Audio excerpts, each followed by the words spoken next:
नमस्कार, स्वदेश न्यूज की खास पेशकश में आपका बहुत स्वागत है। मैं हूं आपके साथ ऋषभ राय। खास पेशकश में आज बात करेंगे मां नर्मदा पर मोहन सरकार के एक और बेहतरीन फैसले की। दरअसल मध्य प्रदेश की मोहन सरकार मां नर्मदा के समग्र विकास के लिए संकल्पित है और इस दिशा में निरंतर गतिविधियां जारी भी हैं।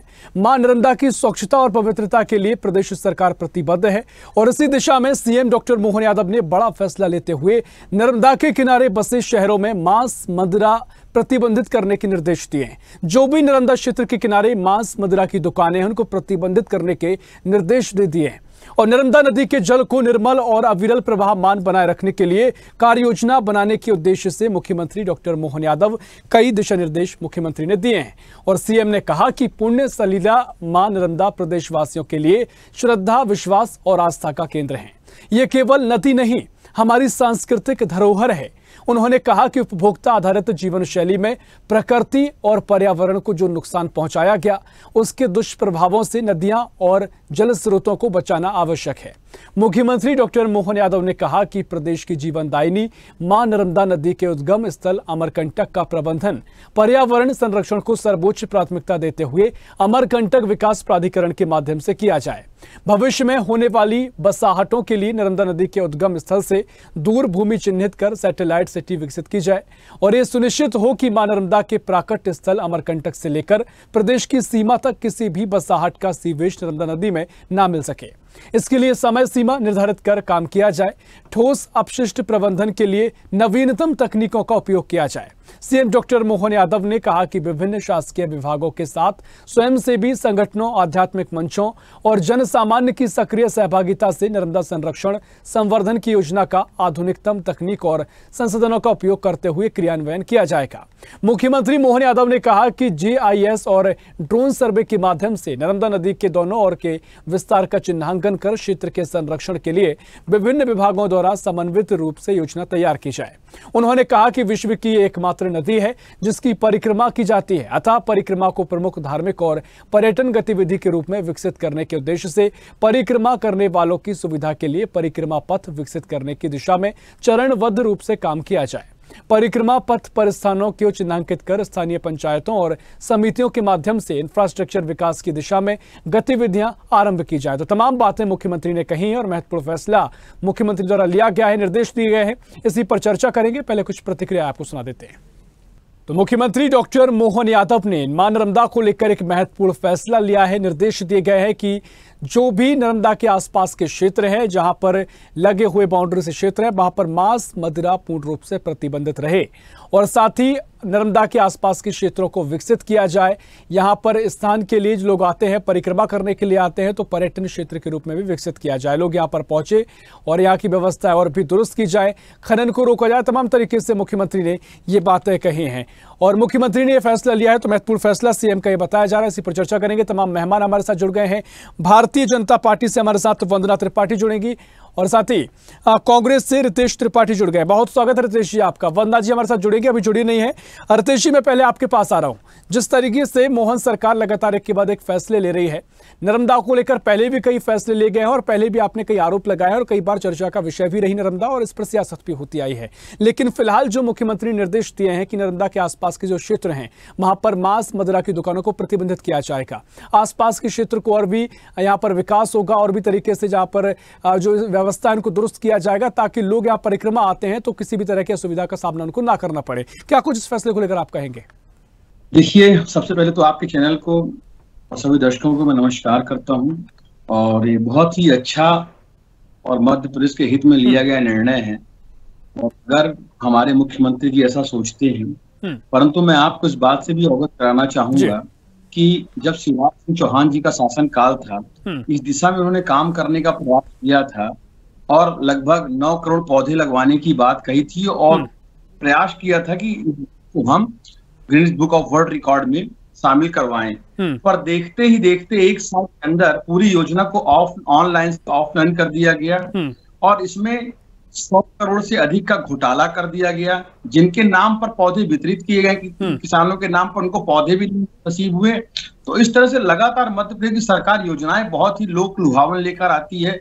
ऐसा लगता है जनहित की भावना इसमें कहीं ना कहीं सम्मिलित है, परंतु धरातल में इसका पूरी तरह से इसके विपरीत काम होता है और आज मध्य प्रदेश, मैं इस बात को भी बड़े शर्म के साथ बताना चाहता हूं कि मध्य प्रदेश भारत में तीसरा प्रदेश है जो अवैध उत्खनन जहां पर सबसे ज्यादा है। 2023 की रिपोर्ट में आपको साफ कहा गया है पिछले 5 वर्षों में मध्य प्रदेश में 150 गुना अवैध उत्खनन बढ़ा है, जो कि और साथ साथ मध्य प्रदेश के लगभग 74,000 अवैध उत्खनन के केस आज भी पेंडिंग हैं। और ये सारी बातें, और मध्य प्रदेश में मैं सतना जिले की भी बात करूंगा, और आपने देखा मुरैना के बामौर में सन 2012 में एक ट्रैक्टर चालक ने जो कि रेत का अवैध खनन कर रहा था, उसने आईपीएस नरेंद्र कुमार को पहियों से कुचलकर मार दिया गया था। सोचिए सामान्य बालू माफिया कितनी हिम्मत है। दूसरी घटना आपके संज्ञान में लाऊंगा, शाजापुर में 40 लोगों के दल को दौड़ा दौड़ा कर मारा गया है मध्य प्रदेश की धरती में, उसी नर्मदा के किनारे। और ये नर्मदा की बात रोकने की बात करते। नंबर 3, शहडोल जिले से हमारी बहन वंदना जी आती हैं, उन्हीं के जिले में सतना जिले का एक पटवारी पदस्थ था, 2 छोटे छोटे बच्चे थे, अभी स्कूल भी नहीं जा रहे हैं, चूंकि सतना जिले से आता है और बागड़ी समाज का लड़का समाज से आते हैं, उसको भी खनन माफिया ने शहडोल में नवंबर 2023 में कुचलकर मार दिया। मुख्यमंत्री ने आए, आंसू बहाए और करोड़ रुपए आपका अवैध माफिया को लेकर सवाल है, ठीक है। एक की कौड़ी उसके घर वालों को नसीब नहीं हुई। मध्य प्रदेश में केवल योजनाएं कागजों में बनती है और सारी योजनाएं भ्रष्टाचार की भेंट चढ़ जाती हैं। आपने दूसरी बात कही कि दारू और मदिरा का सेवन हम मध्य प्रदेश में बंद करवाएंगे। हमारे ही जिले में चित्रकूट भी आता है और हमारे ही जिले से लगा हुआ मैया जो पहले सतना में था, वहां पर मां शारदा का धाम भी है। वहां पर जाकर देखिए किस तरह शराब पूरे चित्रकूट में कामतानाथ जी भगवान राम की प्रतिमा होती है, उसमें पूरे जगह जगह पर शराब गांजा बिकता है, सरकार कोई रोक नहीं लगाती। और आप शारदा धाम भी जाएंगे, चाहे आप पीताम्बरा देवी जाइए, चाहे आप महाकाल लोक जाइए, चाहे आप नर्मदा नदी ठीक है रितेश जी, ठीक है। आपने देखी मोहन सरकार के शुरुआत में जो फैसला उसका स्वागत आपने किया, उसके बाद अपने तर्कों की झड़ी लगाते हुए उस फैसले को जो स्वागत आपने किया उसको लेकर आपने फिर तमाम सवाल खड़े किए। ठीक है, इसी पर हम चर्चा को आगे बढ़ाएंगे। वंदा जी मैं आपके पास आ रहा हूँ। रितेश जी तमाम बातें कह रहे हैं, उन्होंने कहा कि हम इतिहास से ही कुछ चीजें सीखते हैं। मुख्यमंत्री थे शिवराज सिंह चौहान, आपकी सरकार के रहे, बीजेपी से आते थे, और उन्होंने एक फैसला लिया था कि 9 करोड़ लगभग पौधे नर्मदा के किनारे लगाए जाएंगे ताकि यहाँ पर और अच्छे से विकसित किया जा सके, हरियाली यहाँ पर आए और कभी जल का संकट पैदा ना हो। उसके बाद करीब करोड़ों का उसमें घोटाला किया गया, ऐसा उनका आरोप है। और साथ ही वो कह रहे हैं कि तमाम तरीके से जो माफिया है, अवैध खनन हो रहा है मध्य प्रदेश में सबसे ज्यादा यहाँ पर होता है, लोगों को मारा जाता है, कई लड़ाइयाँ होती हैं, गोलियां चलती हैं। तो इस तरह के फैसले तो लिए जाते हैं लेकिन जमीन पर वो उतरते नहीं, आरोप उनका लगा रहा है। वंदा जी जी नमस्कार रितेश जी, नमस्कार आपको भी। देखिए आज जो फैसला लिया गया है या जो हमारे माननीय मुख्यमंत्री जी ने फैसला लिया है ये बहुत ही सराहनीय है। देखिए अगर हम आध्यात्मिक क्षेत्रों की बात करें, रितेश जी और मैं दोनों ही हिंदू हैं, ब्राह्मण हैं, तो देखिए हमारी कुछ धार्मिक आस्थाएं हैं, सबकी अपनी अपनी धार्मिक आस्थाएं होती है, हर धर्म की होती है, हर वर्ग की होती है। तो उस धार्मिक आस्थाओं का अगर कोई सम्मान रख रहा है, उसका सम्मान रखते हुए अगर कोई निर्णय ले रहा है, आध्यात्मिक भूमि पर अगर मांस मदिरा की दुकानें नहीं होंगी, ऐसा निर्णय लिया है तो बहुत ही सराहनीय है। और मैं तो मतलब एक प्रवक्ता के साथ साथ एक नागरिक होने के नाते इसकी बहुत सराहना करती हूँ, क्योंकि जब हम मंदिरों के आसपास मांस मदिरा की दुकानें देखते हैं तो बड़ा दुख होता है। नर्मदा नदी जो हमारी पावन नदी, जीवन दायिनी, मध्य प्रदेश का पहचान है नर्मदा माँ, और अगर नर्मदा माँ के किनारे पे इस प्रकार की दुकानें लगती हैं तो क्या बीतती होगी उन लोगों पर, उन श्रद्धालुओं पर जो वहां पे बड़े श्रद्धा के साथ पूजन नमन करने जाते हैं। देखिए माता गंगा एक महान नदी है पूरे देश की, लेकिन जो मध्य प्रदेश में रहने वाले लोग हैं वो माँ नर्मदा की जय से ही अपने अच्छे कार्यों की शुरुआत करते हैं। कहीं ना कहीं माँ नर्मदा का संरक्षण हमें प्राप्त है। और जैसे कि रितेश जी कह रहे थे, मैं शहडोल से आती हूँ, अमरकंटक से नर्मदा जी का उद्गम हुआ है। अमरकंटक में भी मैंने देखा है कि पहले मदिरा की और मांस मच्छी की दुकानें नहीं हुआ करती थी, पर धीरे धीरे वहां पर मदिरा की दुकानें खुल गई हैं। तो ये सब चीजें जो रिलीजियस टूरिज्म है उसको प्रमोट करने में कहीं से कहीं तक हेल्प नहीं करता है, लेकिन जो श्रद्धालु होते हैं उनकी आध्यात्मिक जो भावनाएं हैं वो बहुत आहत होती हैं। तो अगर मुख्यमंत्री जी ने ये निर्णय लिया है तो इसे हम ये नहीं कह सकते कि ये कोई गलत निर्णय है, बिल्कुल सही निर्णय लिया है। रही बात जो ये जो खनन माफिया, लेकिन वो कुछ पूर्व के फैसलों का जिक्र कर रहे हैं, उनका क्या आधार जमीन पर हुआ, वो उसको उन्होंने आरोप आप पर लगाया था।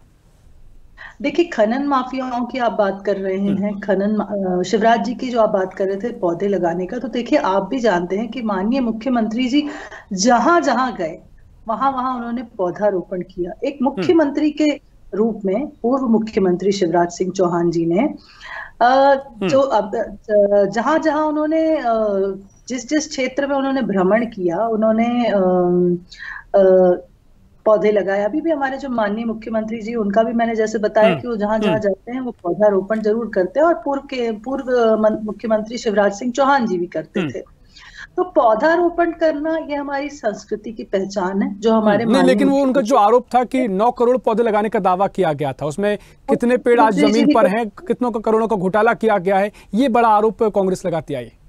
देखिए माननीय मुख्यमंत्री डॉक्टर मोहन यादव जी ने एक पेड़ माँ के नाम अभियान की भी शुरुआत करी थी प्रदेश कार्यालय में पौधा लगाकर, और उसको वो जहां पर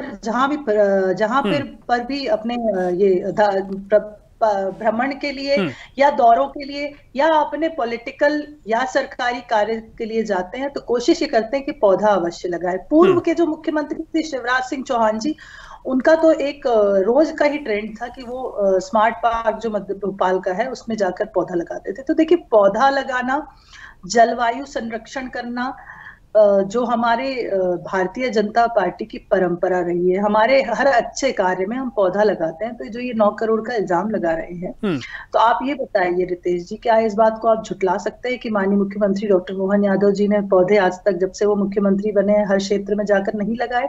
क्या आप इस बात को झुटला सकते हैं कि शिवराज सिंह जी रोज पौधा नहीं लगाते थे? जहां जहां वो भी जाते थे वो भी पौधा लगाते थे।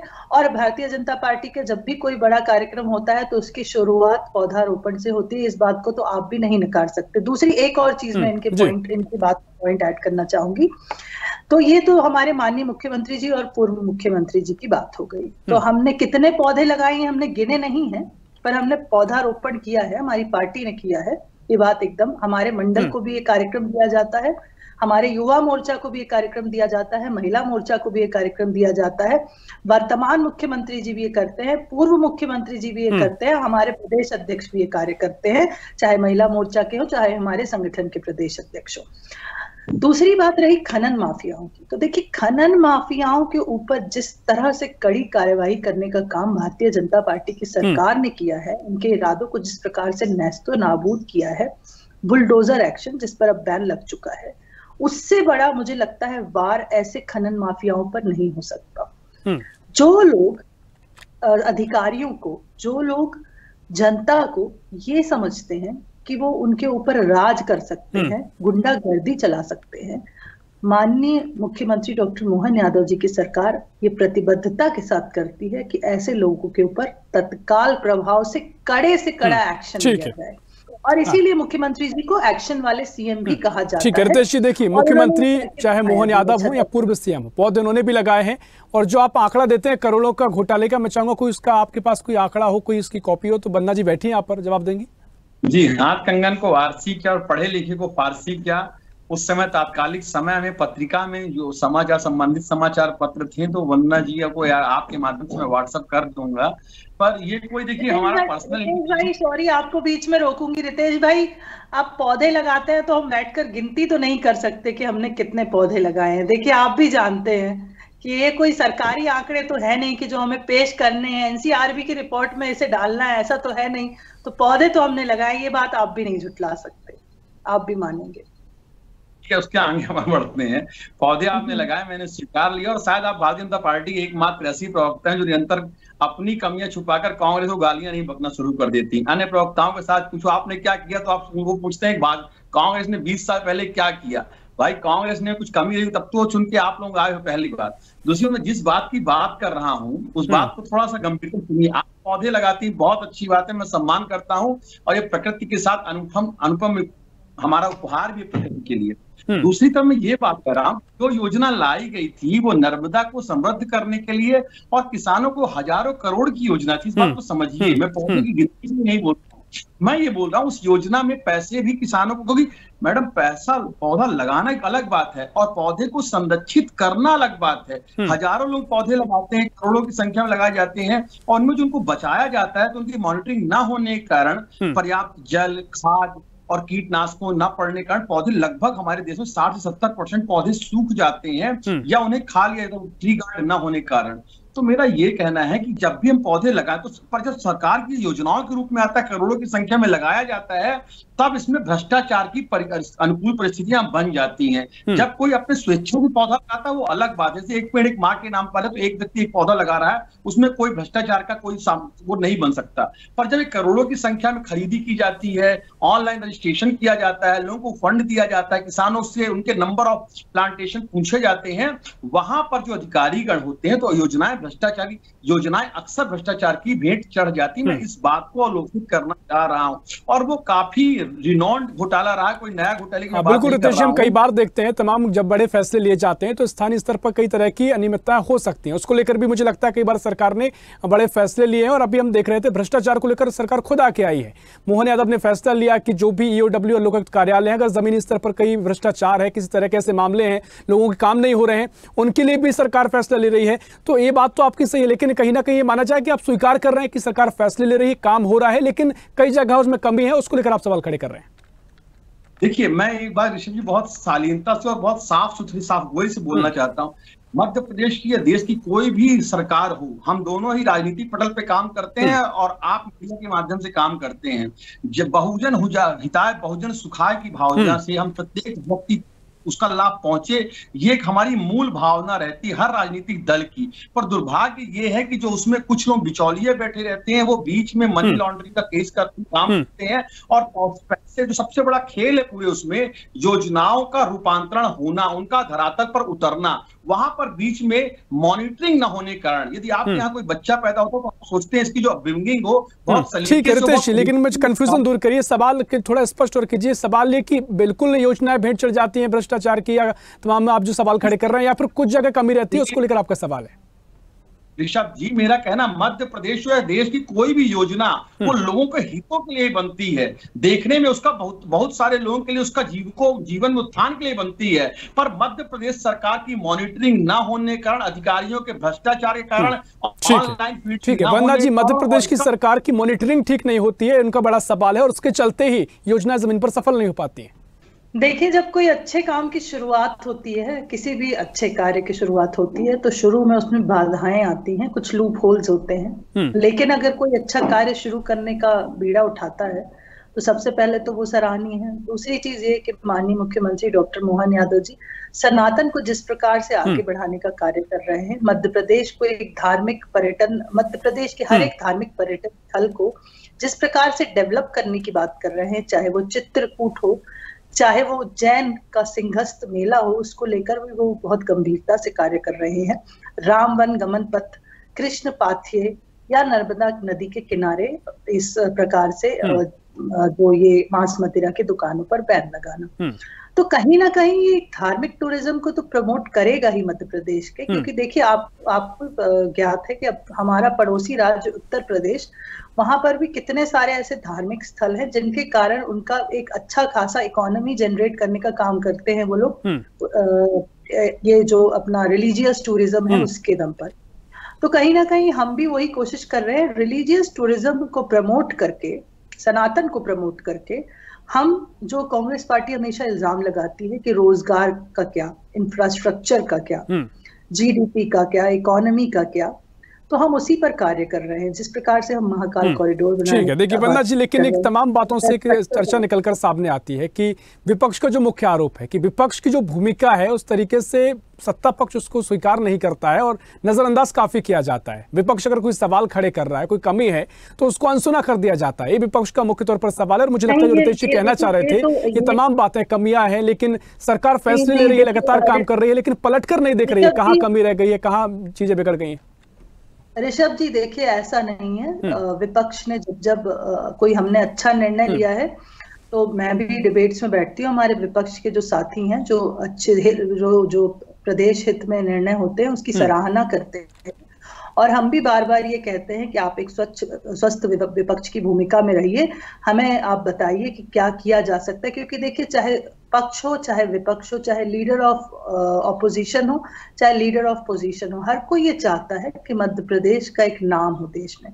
और इस प्रकार से अगर हम अलग अलग बिंदुओं पे काम करेंगे, जैसे कि धार्मिक टूरिज्म को प्रमोट करना या टूरिज्म को प्रमोट करना, तो कहीं ना कहीं इससे रोजगार जनरेट होगा, कहीं ना कहीं इससे हमारी इकोनॉमी बढ़ेगी और उसका फायदा प्रत्येक व्यक्ति पर पड़ेगा, प्रत्येक व्यक्ति की आय पर पड़ेगा।